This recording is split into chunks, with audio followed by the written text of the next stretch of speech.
Hi everyone, welcome to this lecture. So in this lecture, we will learn about another kind of regularization technique known as elastic net regularization. So in elastic net regularization, we use the combination of L1 and L2 regularization. That is, we use the combination of ridge regularization and lasso regularization.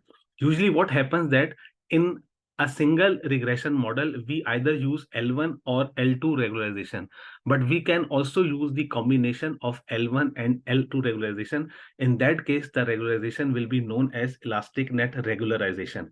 So this is the equation of elastic net regularization, and we can see that there are three important terms in that equation. So this is our least square regression. So these terms control the amount of lasso regularization. We have a lambda for lasso regularization and we have L1 ratio. So here we can see that we are applying the absolute penalty on the weight, which is in accordance with the lasso regularization. Now this last term controls the amount of ridge regularization. We can say that this lambda belongs to ridge regularization, and here we are applying the squared penalty on the weights. So we can also reduce this equation in terms of variables A and B. So this is the simplified form of elastic net regularization, where we replace lambda by A plus B and L1 ratio by A to the B, or A divided by B.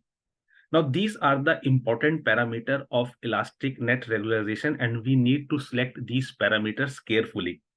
Now, let's learn about what is L1 ratio. So L1 ratio is between 0 and 1. That is, the range of L1 ratio is between 0 and 1. If L1 ratio is 0.1, it means there is 10% lasso regularization and 90% ridge regularization. And if L1 ratio is 1, it means 100% lasso regularization or lasso regression. So L1 ratio controls the amount of the regularization terms in elastic net regularization. It means when we use the combination of ridge regularization and lasso regularization, we are not taking the equal contribution from both kinds of regularization. It is possible that we may use 90% ridge regularization and 10% lasso regularization, or we can also use more lasso regularization as compared to ridge regularization.